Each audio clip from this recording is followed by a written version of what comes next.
Sweet. All right, we're live. We got people jumping in. Um, we'll just give everyone a minute or so just to join in, and then we'll get straight into it. But thanks everyone for joining, and yeah, thanks Miguel for getting up at 5 in the morning, 4:30 in the morning to have a chat with me. It was you're currently in Florida, aren't you? Yeah, that's it. Yeah, it's early, but no, I've been looking forward to doing this for a while, so it's definitely worth it for sure. But yeah, I need Sweet. to adjust my clock anyway, so I'm sure this will get me up out of bed. Yeah, 100%, man, 100%.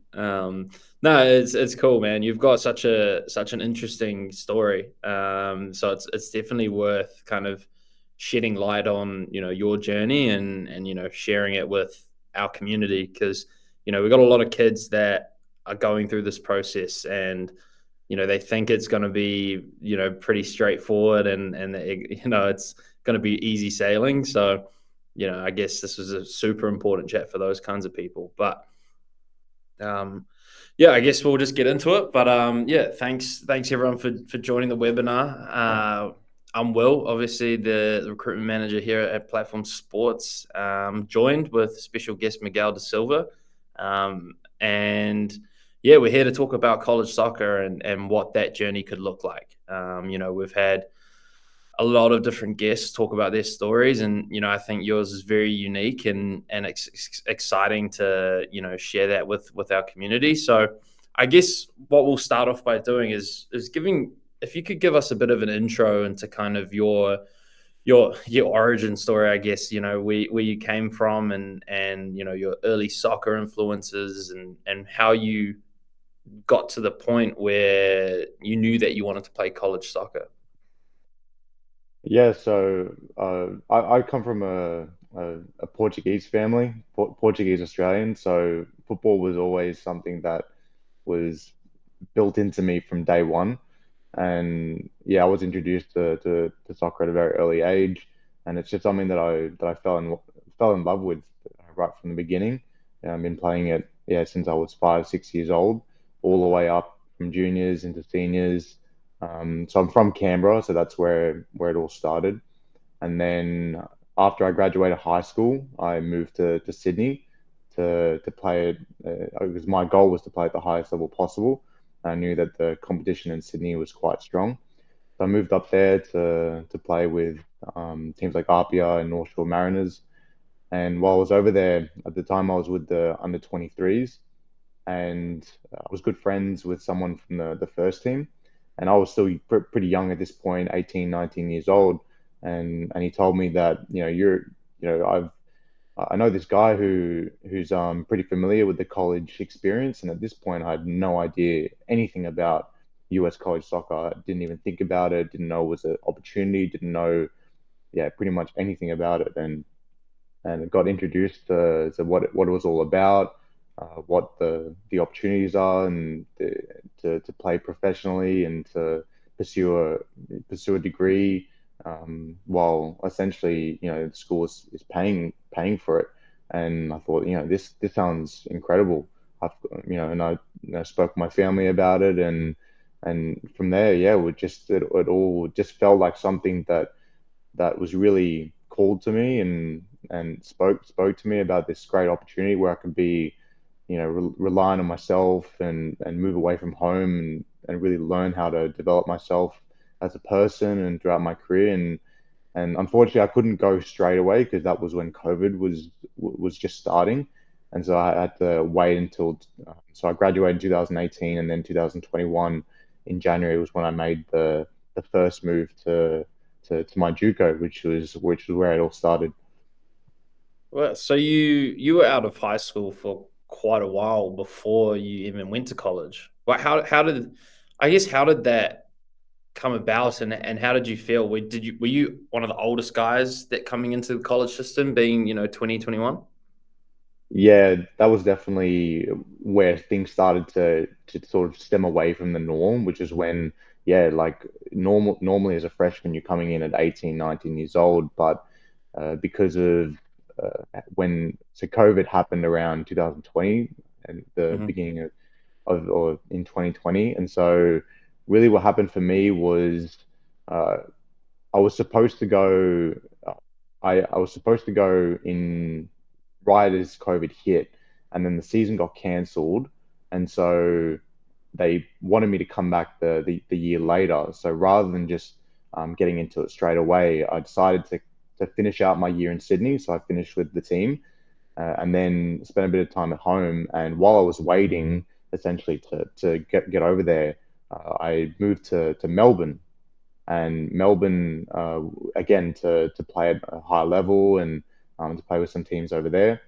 And yeah, so that Melbourne stint was rough just for the fact that I basically went back and forth between Canberra and Melbourne for a period of 3-4 months because they said seasons on, seasons off, seasons on, seasons off, and yeah, so I was sort of just stuck waiting. But it worked out really well because it helped me. It gave me a lot of time to prepare for the move because obviously it's no easy move just jumping over straight out of high school into college.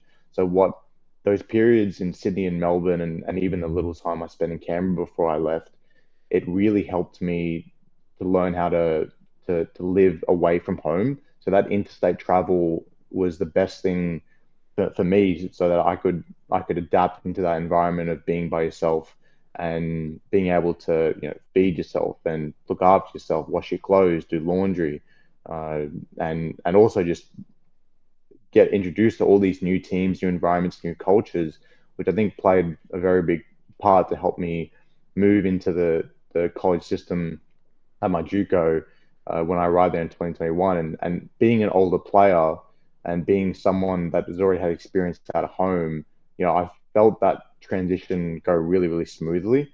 And the coaches there definitely picked up on that pretty early. And even as a freshman at 21, I was already recognized as someone who was going to help the other freshmen transition and help them get adjusted into the environment. And this was my first year, and even though I was still new, I was still expected to help other players do that, and it worked out great.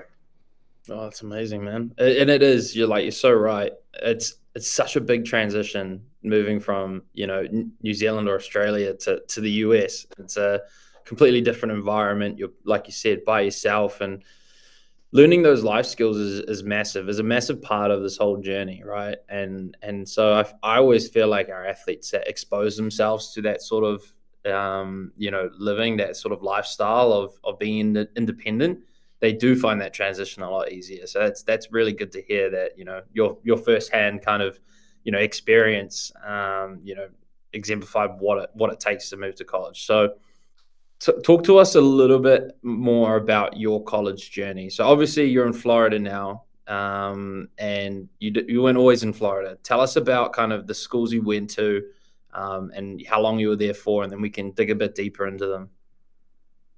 Yeah, so my first school was a junior college, and a Division One junior college out in Kansas, and this was in Coffeyville, which yeah nobody really knows, and it's a population of I think from memory 7-8 thousand for the whole town, a very very small town, literally a farmland. So that was the first school that I went out to. And this was because it was right after COVID. It was right after the season got cancelled. So what Mhm. they did was they played the season in January, which is not how it normally is for soccer. Normally the season is in the fall in August. But what we did was we played the season out in January, and then we also had another one to play in the fall. So we played 2 seasons that year, and so yeah, I spent the first semester there with Coffeyville, and for me that was easily, for me that was one of the best seasons that I've had in America. Coming out for my first year there, yeah, adjusted quite well, and yeah, just got straight into it. Had a pretty good season there, but yeah, obviously the first time you go out, coaches don't really know you too well yet because you're an international player, so you need to go in there and make a name for yourself and really have a good first impression. And so as soon as that first semester, finished when I had a good season, and so started to get interest from some other schools and other teams, and just sort of the way things worked out over at Coffeyville, because I had a good season, and there were teams that and coaches that really caught my eye, and I wanted to, yeah, continue to push up my level as much as possible and play in high levels and be introduced to the right kind of people. And so, yeah, after that first semester, I made the move to Barden Community College, which is another Division One JUCO out in Kansas. And yeah, that was for me a really important move, because I think that enabled me to develop a lot more as a player than what I would have if I had stayed. And even though, this is always a tricky one, because you had a good season and you feel good, so people ask and question, oh, why would you leave something good, and why would you had a good season there, why would you leave? But I think the important thing for me was it was one thing to stay somewhere that was comfortable, and to and where I knew inherently that I wasn't going to be able to develop as much as a player if I were to transfer, and if I were to put myself in an environment with better players, better coaches, and yeah, better. Just I knew deep down that I was going to improve a lot more, transferring. Mm.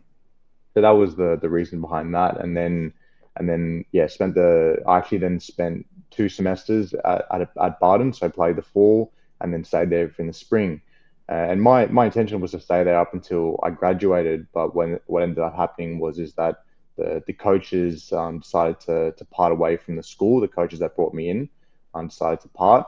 And from that point forward, yeah, I got recommended again to transfer. The program, yeah, wasn't in the best state after they left, and so I ended up transferring to my final JUCO at Northeast Nebraska, and that was where I finished my college career. I was actually supposed to graduate that semester in the fall of 2022, but unfortunately I got injured in the first 2 weeks of preseason, and I did my ACL in the first couple of weeks, and so I actually ended up staying there for the semester, finished out my classes, but then I did my first 3 months of rehabilitation, and then I decided to go back home to complete my rehab, because obviously it's a 9-12 month rehab. So yeah, I spent that spring and that summer of 2023 in Australia to do my rehab, and then I came back once my rehab had finished. I came back to Northeast in the fall of 2023 to complete my last season at JUCO, and also to finish my diploma, my associate's degrees over there. I ended up finishing with two because I just had so many credits.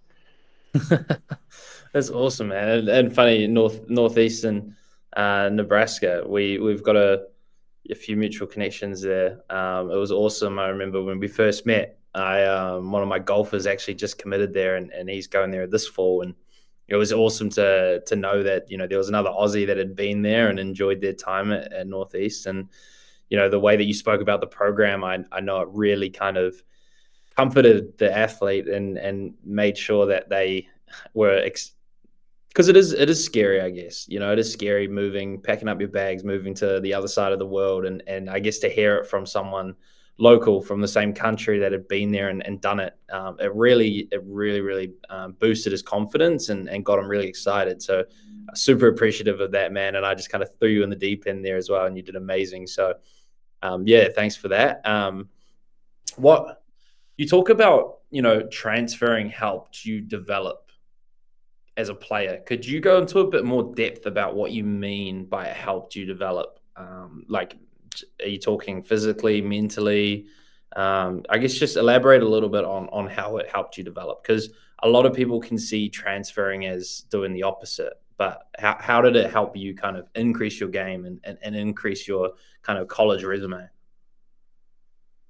Yeah, yeah, it is an interesting topic, because yeah, like I said, I had a lot of people questioning why I was moving so much, and and it also becomes a big, also becomes, a topic of conversation when, when you are transferring and coaches are then asking you, oh, I see that you've been to, two, three colleges, and a lot of coaches will then ask about, how come you moved, and was there reasons behind it. So they're definitely always interested to see, but so it could go both ways. Obviously, if you mess around in school or you get kicked out, then yeah, four, two, three, four colleges on your resume isn't going to look very good, right? But for me, it was a bit of a different story, because again, like I said, I felt like they were all they were all transfers that I felt like were going to help me develop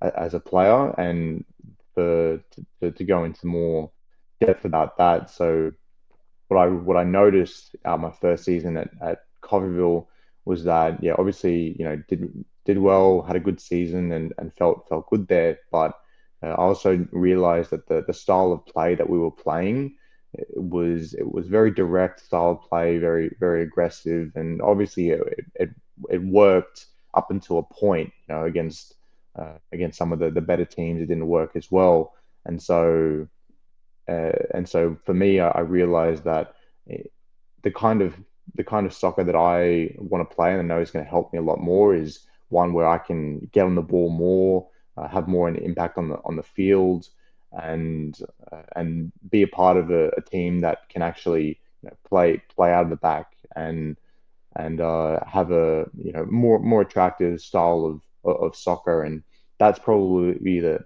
soccer side of things, and as well also just to be exposed to new players, new cultures, new coaches, and new philosophies of play. And when you transfer to different teams and different schools, and when you're a part of different schools, you get so much new input, and you're able to develop a lot more as a player out of that. I feel like if I had stayed still or stayed in the same place, I wouldn't have had that kind of exposure to different kinds of coaching styles, players, philosophies. And when you do that, yeah, you're able to develop much more within your game. And the thing was, like, I was playing different positions throughout my different transfers, different positions. Coaches wanted me to focus on different things. So when you do that, you get a very good sense for how it all fits together. If you're only in one spot or one position, you limit very. I feel like you're very limiting yourself to getting exposed to different kinds of positions, how it all fits together. And for me personally, by doing that, yeah, it definitely helped a lot. And like I said, now I'm in my third, fourth school, when all these coaches realize, hey, you've been part of so many different programs. One of the really good things about it is that they know, since they know you've been a part of different programs, they know how well you can adapt to new teammates, new coaches.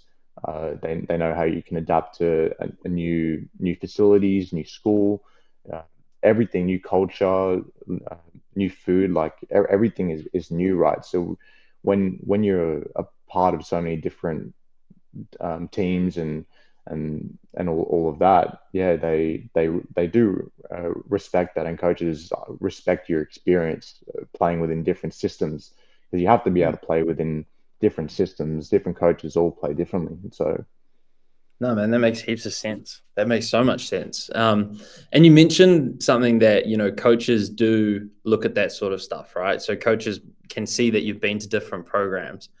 How important was it for you to, I guess, leave a really good relationship with that coach before you transferred out of that program? Because if you don't, it can come back and bite you in the butt, right?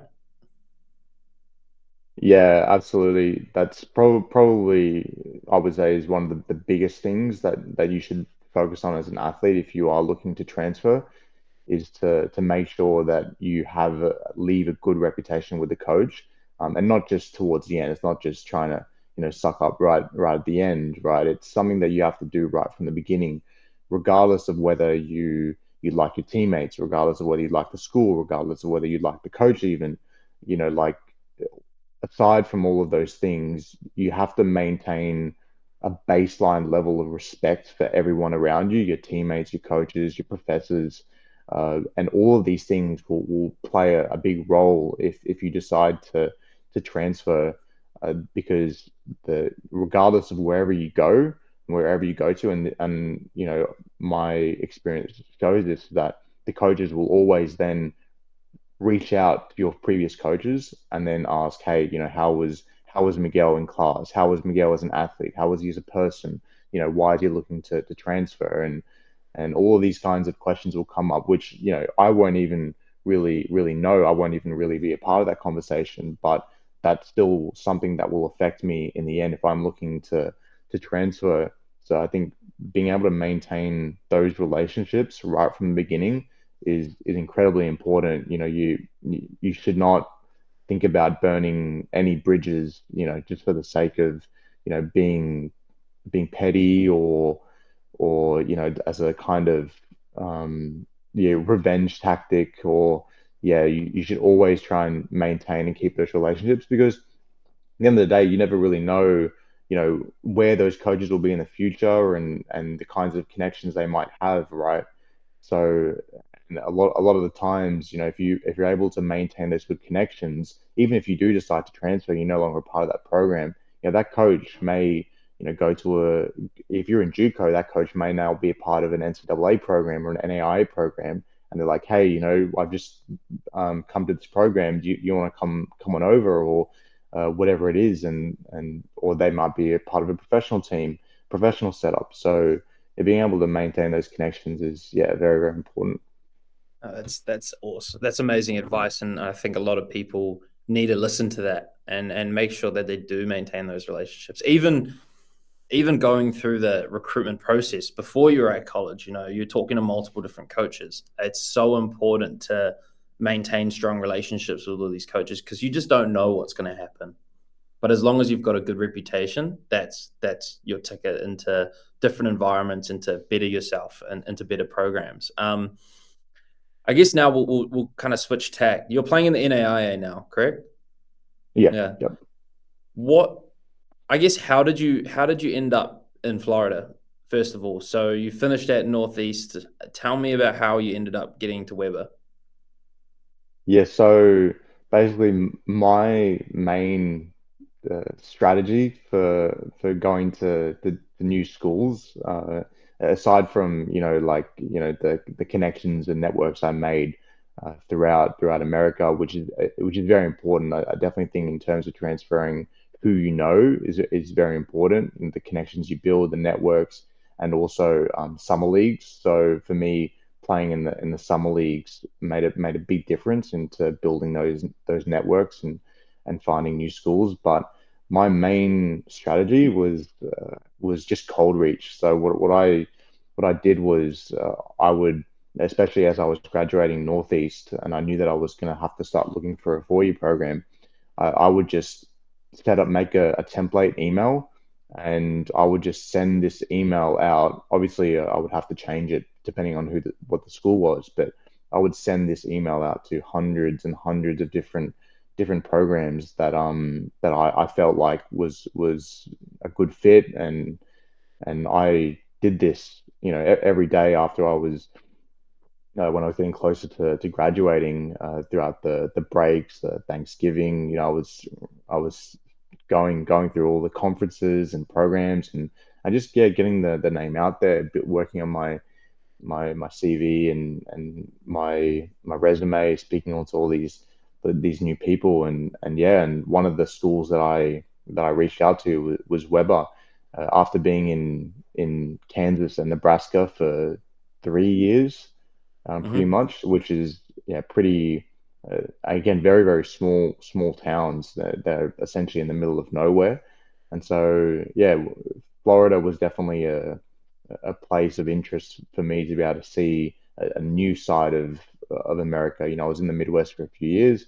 Definitely, even though I was happy to stay there, or depending on the school, but I definitely wanted to look out elsewhere as well. And so, yeah, I ended up reaching out to the coach at Weber, and he actually got back to me very late in the process. It wasn't uh, it took a while before Weber got back, and then yeah, started the conversation from there. Had the interviews with the coach and all of the went through all that process, and yeah, and then Weber ended up being the school that I decided to commit to. You know, had a very good conversation with the coach, and we definitely aligned on a lot of values and the way we see the game and the professionalism aspect of things. And so yeah, decided to make the move, and yeah, it was really good. I really enjoyed my time here. This is going into my senior season. So I've played already one season here at Weber, and then I've got one more now this year. So definitely excited to have the last dance to finish out the year, and yeah, finish on a Awesome. bang for sure. That's awesome, man. That's awesome. And I guess if you were to compare, the JUCO programs to the NAIA program that you're at, what would be the biggest differences, like in terms of like level of play, facilities, the professionalism, as you mentioned? What are some of the biggest differences that you've seen in your time, and kind of how would you explain that to a recruit who's looking at different options between JUCO and NAIA programs?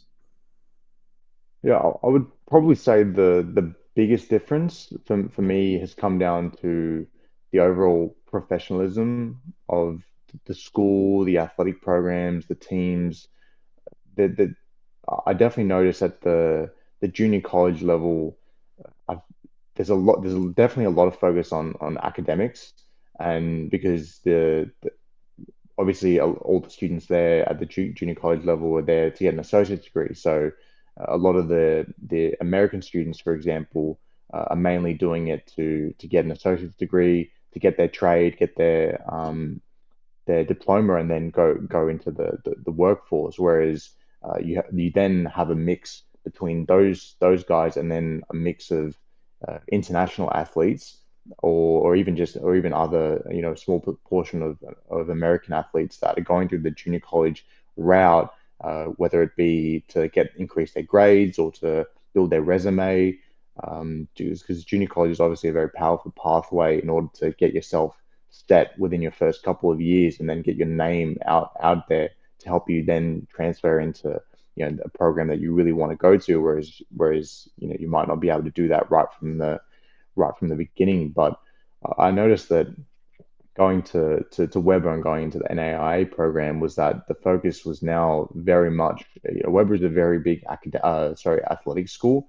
About 85-90% of the student population are athletes, which is not standard for universities here. There's definitely more students than there are athletes, or more just students than a combination of student athletes. So what I definitely noticed was how much more emphasis there was on the athletic side of things, the facilities here. The difference in facilities is definitely big.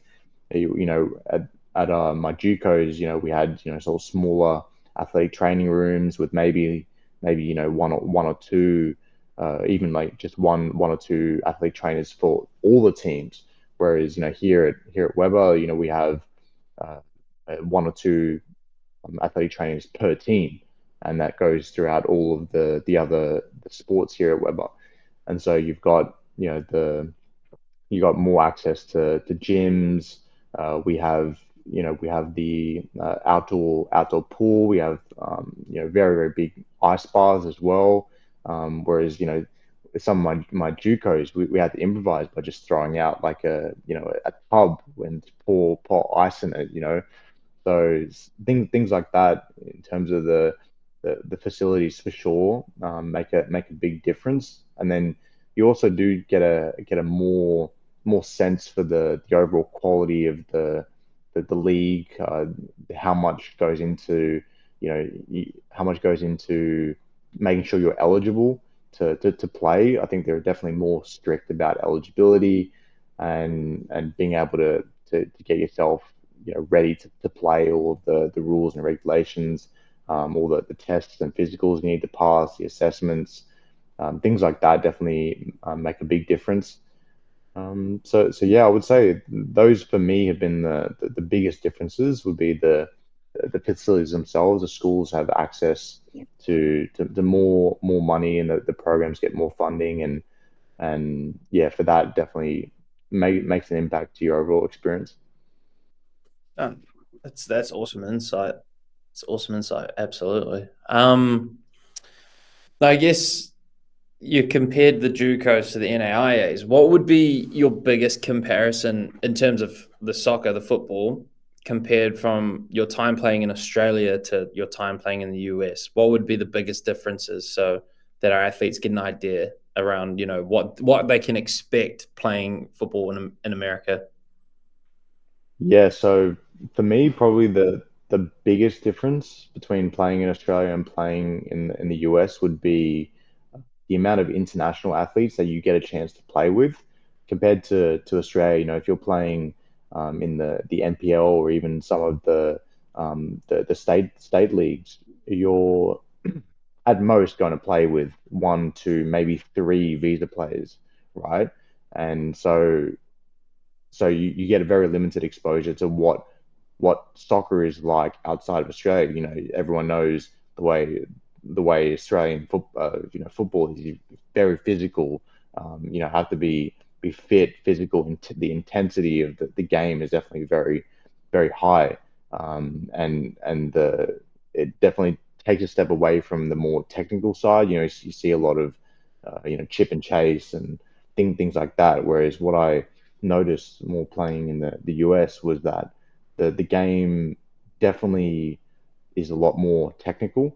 So rather than, it's definitely still a very physical and intense aspect of it. The intensity is still very high, but I definitely think there's more of a emphasis on the technical aspects of soccer, being able to play out of the back and being able to keep possession of the ball and be more smart about your decision making and being an intelligent player. And I think a big reason why that is in the US is because of the amount of international exposure it gets. You know, out of all the programs I've been a part of, every single one, there's been more international students than US students. In fact, it's probably been about 89, even 90% international students, and maybe 10% of US students. So what happens is you get exposed to so many different ways of playing throughout different. You've got the South American style, you've got the European style, you've got Asian style. Like there's so many different cultures of soccer, and people have been raised to play different ways, different styles of the game, and you've got that all combined into just one team, right? So what happens is, yeah, you get all of this incredible talent from all over the world that come in, and the other important thing is that they're all there for pretty much the same reasons. A lot of them want to go play professionally. A lot of them, yeah, obviously are there to study to get a degree. But I think the really big thing about playing in the US is that everyone is there for essentially the same goals. Once you're in that team and once you arrive there, the the goals are the same for everyone. Have a good season. Try and win the conference. Try and get to the national tournament, and everyone is meeting towards those same goals. Where sometimes I feel like in Australia, some of the players, they like it more for the social aspect. They It's just to stay fit or to have fun with their mates, and so there might be at times a little lack of seriousness or competitiveness in Australia. Whereas when you step into this environment, it's essentially a professional environment. You're under a contract. You're under there's no longer just we'll see how it goes and we'll hope for the best. No, it's like you're there under a contract, under a scholarship, where you have to meet a certain GPA in order to remain eligible, and you have to meet certain standards within the team in order to play. You have to be fit, you have to pass fitness tests. You're training, 5, 6 times a week, sometimes twice a day during preseason.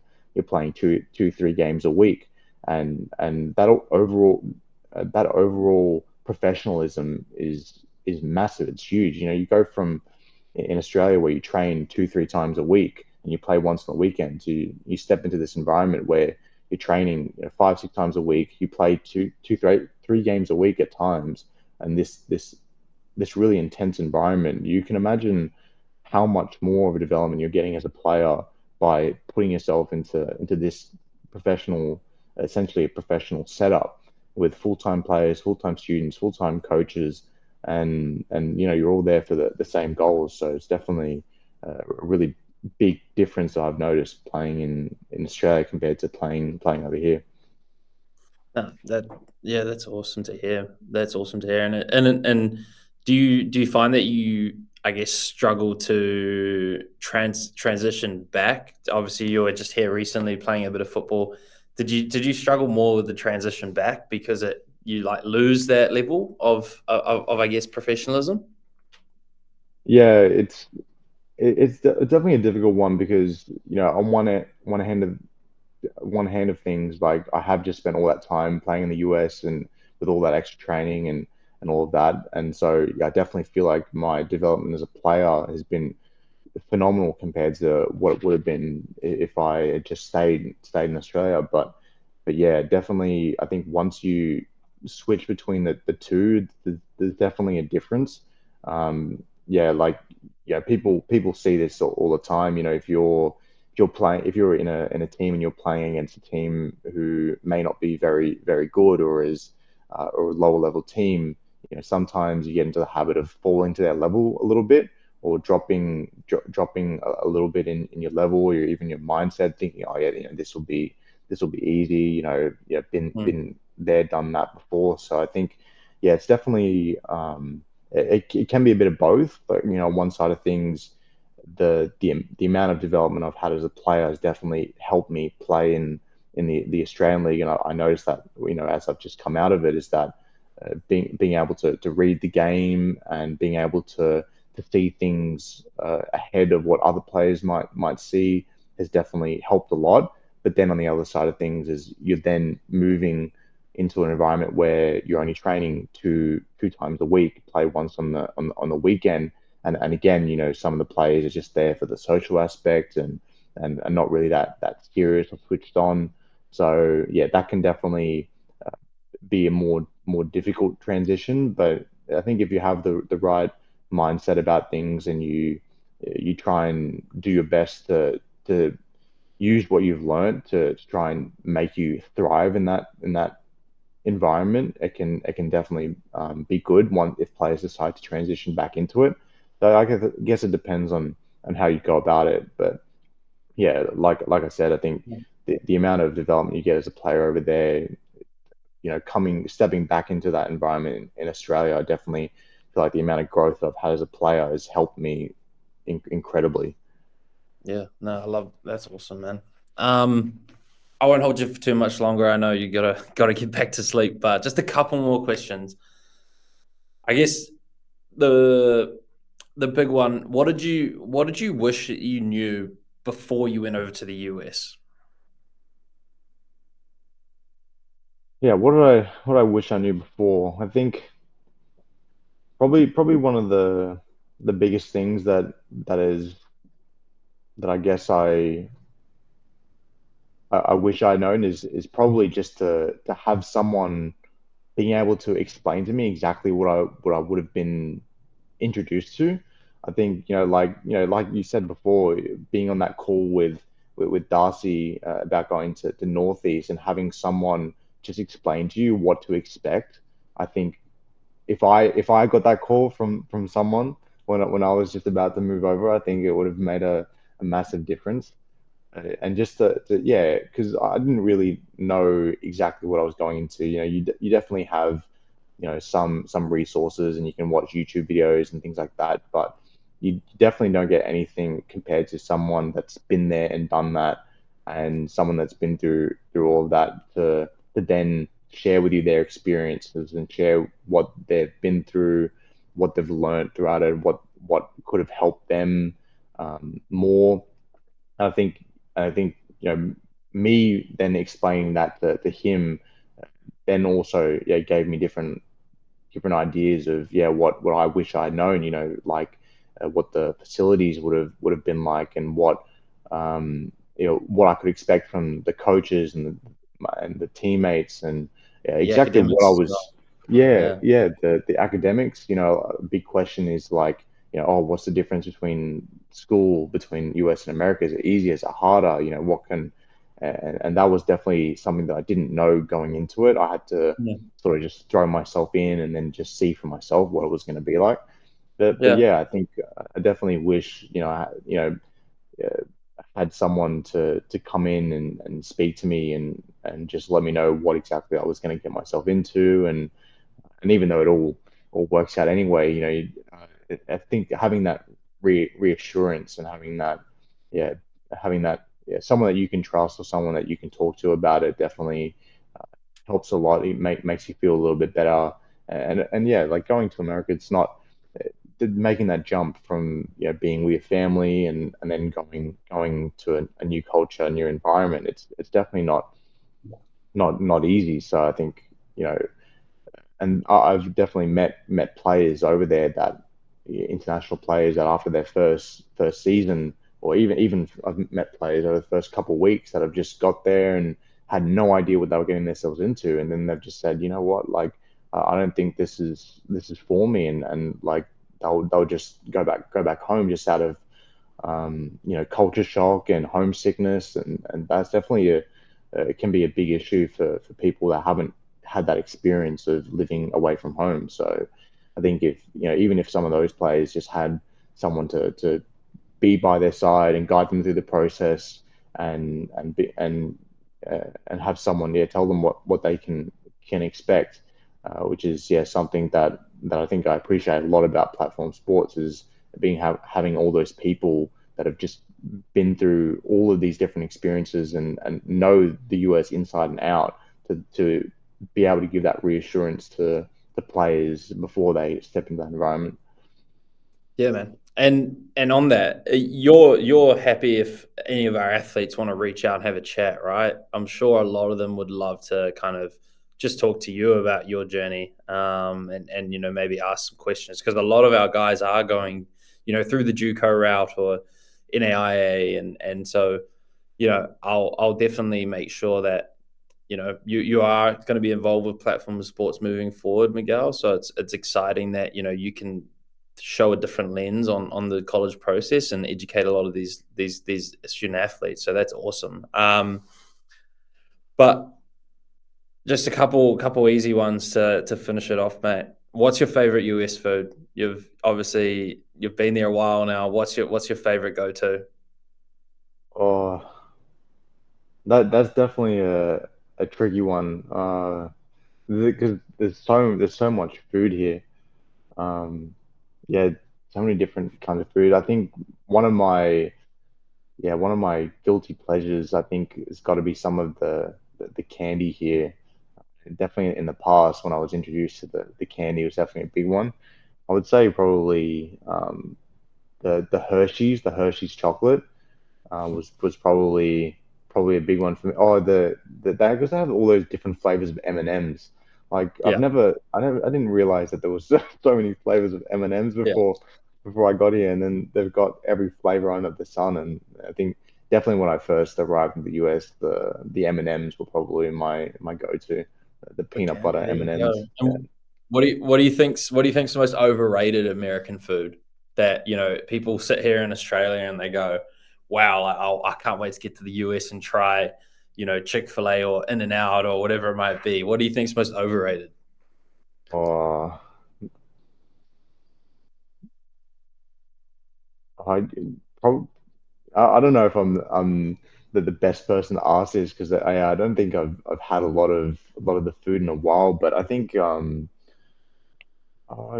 they definitely talk a lot about the biscuits, or Yeah, the biscuits here, like sausage and biscuits, and uh, I'm not a I fan of the going biscuits either. yeah, when I first had a biscuit, I think that was the only time that I've ever had a biscuit. I had it one time, and then Yeah, after yeah, that, I didn't touch it. But because in 100. Australia, New Zealand, you think about biscuits and you think like a cookie, or you think like an Anzac cookie, but then you get introduced to a biscuit here, and they're like, oh, Let's you know, slap some have chicken this. between it or something. Yeah, put some chicken or waffles. You know, Yeah. they have like chicken and waffles and stuff. Like, when have I ever heard of a chicken and waffle before? Yeah, Yeah, no, yeah. I wasn't a fan of the McDonald's in the US, to be 100% honest. I thought, coming from New Zealand where the McDonald's is good, like I had it once and I was like, yeah, no, not again. It just didn't taste the same. But yeah. and what do you think's the funniest thing about the Americans? So you're obviously living there. What do you think's the funniest thing about them? Mine personally was like their approach to life. It's so different. It's very There's no tall poppy syndrome in the US. Everyone's just there like supporting and rallying each other up, which I thought was awesome. But I also just found it hilarious coming from a place like New Zealand where there's just none of that. Everyone's super humble. But what do you think is kind of the funniest thing, or was the biggest kind of shock about the Americans? Oh, so I think the first thing that comes to mind would probably be the chants, the Yeah, yeah, the chants that they have for the teams. Like, because I've been to a few different summer league teams, yeah, over my experience here, and yeah, I remember my most recent one out in Texas. There was quite a large supporters group out in Texas, and yeah, the definitely the chants and the songs that they have for the players are definitely very different from what you get mm, in in Europe or even in Australia. So that for me, that was probably one of the funniest things that I saw. I mean, they're great, obviously, like the amount of support they have for the athletes, and how much actually time and effort they put into making you feel good on the field, and all that is fantastic. It's phenomenal. But yeah, the chants are pretty funny. yeah, yeah. And the last one, man. Let everyone know what's on the pre-game playlist. What do you got bumping before a game? Is there what sort of genre you bumping before a game? Well, for me, I really like my like Brazilian jogo bonito vibes. Yeah, A bit of yeah. yeah, like World Cup Brazilian music, and uh, yeah, that for me that really gets me in the mood to play. Makes me feel like Ronaldinho, or yeah, or R9, yeah, before I head on the Yeah, field. It's great. yeah, Yeah. man. No, that's awesome. Well, look, I think what you've said is going to really help a lot of student athletes going through this and just understanding that it's not always straightforward. That there are hurdles that you have to jump to be successful in college, and it's worked out great for you. Now you're living it up in Florida. One of the more desirable states for people to be living in the US. So, first of all, thanks for getting up. I know this, you had to get up early and you're still battling jet lag. You only got there, 48 hours ago. So, I really appreciate you taking the time. And, if any of our athletes want to have a chat with Miguel, I'm sure he'd give you a bit of his time during preseason, and, wish you all the best for this upcoming season. And on top of that, I know you're going to be, doing a bit of work with Platform Sports. So we're super excited to, have you involved in the team. But yeah, is there any last bits you want to add? Anything that you want to share before we kind of clock this webinar off? Yeah, no, like you said, I'm yeah super happy to speak to anyone who has any more questions, who wants to learn more about what I've experienced. I think with the summer leagues as well, especially, is something that a lot of players are curious about, because it's a very good step to be able to, if players are wanting to play professional or get into a professional environment. I think the summer leagues has been something that I've done, which has made a really big difference to building your network and getting your name out there outside of the college system, where you can play club and play um, as well in a new environment, in some of those club environments in America. So yeah, anyone that has any questions, I'm super open, DMs or whatever it is, more than happy to talk to whoever else is, if you've got more questions, or just want to hear more about my experience, or whatever else. But yeah, yeah, really grateful to have this opportunity now to speak about my experience, and to be able to help athletes is something that I'm really passionate about, and have had this strong desire to be able to help others, and use my experience to help, play, like Darcy, for example, having that conversation with him, it even felt really fulfilling for me to be able to share that and to give him a little bit of reassurance and going into it. So I think things like that it's been awesome, and I'm really grateful to be a part of Platform Sports now and to be able to do exactly that. Yeah, grateful to Will and to all the guys that helped bring me in and introduce me to the the place. So yeah, very very thankful, and yeah, No I'm worries. definitely looking forward to finishing out my last season and Yeah, yeah, man. finishing We're out gonna a be bit of a bang. watching. We're going to Yeah, be watching. You can find his games. Just search up Weber, Weber men's soccer. You'll find his games on there if you want to watch them play. So, yeah, good luck for the last dance, brother. We'll keep in touch and keep chatting offline. But no, I think this has been awesome, and I'll be sending this recording out, and hopefully it helps a lot of people. So, yeah, I guess that's it for tonight's webinar. Thanks everyone for tuning in, and yeah, we'll keep in touch. If anyone wants to reach out to me, wants to get a bit more info about the process, or even wants to start looking at colleges and start building their pathway, just reach out. Platform Sports, you know where to find us. So, thanks, mate. I'm going to end the recording now, and yeah, you go get back to sleep and rest off that jet lag because you've got a busy upcoming week. So, all right, take care. thank you very much.